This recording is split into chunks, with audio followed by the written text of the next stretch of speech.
আজকে যদি টাচ ফোনটা না থাকতো আমার, তাহলে হয়তো আমার এই দিনটা দেখতে হতো না। হ্যাঁ, এই টাচ ফোনের জন্য আজকে আমার জীবনে যত সমস্যা।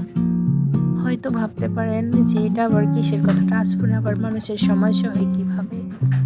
তো না, টাচ ফোনে আমার সমস্যা হয়েছে। যেমন তাদেরকে আমার অতীতের কথাগুলো বলি। আমি কিন্তু একজন ডিভোর্সি নারী।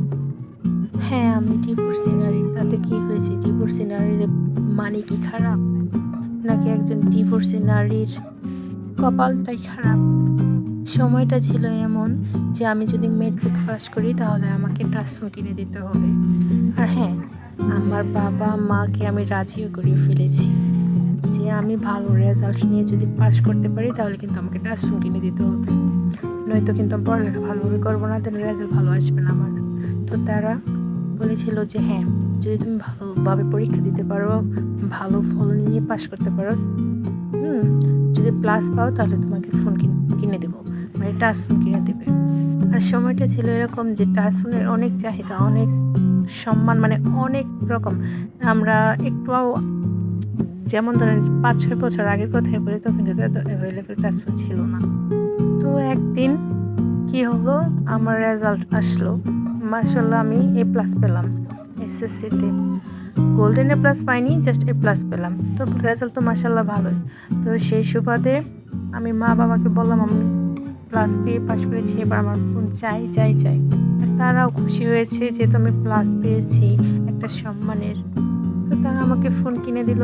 আর ফোন কেনার পর যা হয়, ফেসবুক, হোয়াটসঅ্যাপ, ইমো সবগুলোই অ্যাপ আমি ইনস্টল করলাম, দেন সবগুলো অ্যাপ ইউজ করতে শুরু করে দিলাম।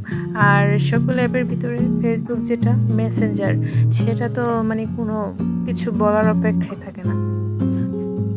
ফ্রেন্ড যারা বাজে ফ্রেন্ড তারাও এসএমএস দেয়, তারাও ফোন দেয়, এবং যারা ভালো তারাও ফোন দেয়, এসএমএস দেয়।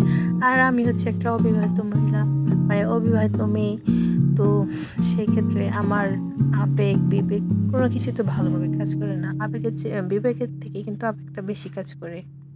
যেহেতু আমরা আবেগী হয়ে থাকি, মানে এই বয়সটাতে, তো সেহেতু আবেগের বসে একটা ছেলের সাথে প্রায় সময়ই চ্যাটিং হতো, কথাবার্তা হতো। আর সেও অনেকভাবে আমার সাথে অনেক রকম রোমান্টিক রোমান্টিক কথা বলতো। তো সেই রোমান্টিকের ফাঁদে আমি পা দিয়ে ফেলি, যার জন্য আজকে আমার জীবনের এই দুর্দশা। তাকে বিয়ে করার জন্য আমার কোনো তেমন একটা রুচি ছিল না, কিন্তু সে আমার বাড়িতে এসে, যেখানে মেয়েরা ছেলেদের বাড়িতে যে অনশন করে, তো ও করেছে তার উল্টোটা।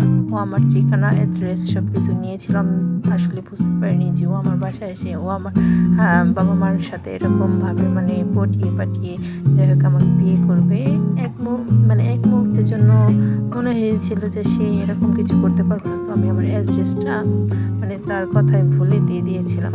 তো ও কী করেছে, সে অ্যাড্রেসে চলে এসে অনশন করা শুরু করে দিয়েছে যে ও যদি আমাকে বিয়ে না করতে পারে তাহলে মানে খুব একটা খারাপ কিছু করে ফেলবে। তো সেক্ষেত্রে বিয়ে করলো। আসলে ওরা একটু প্রতাপশালী ছিল, তো বাবা মাও তাদেরকে পছন্দ করে আমাকে বিয়েটা দেয়। দিবার পর কিছুদিন ভালো যায় আমাদের, ভালো যাওয়ার পর শুরু হয় আসল কাহিনী।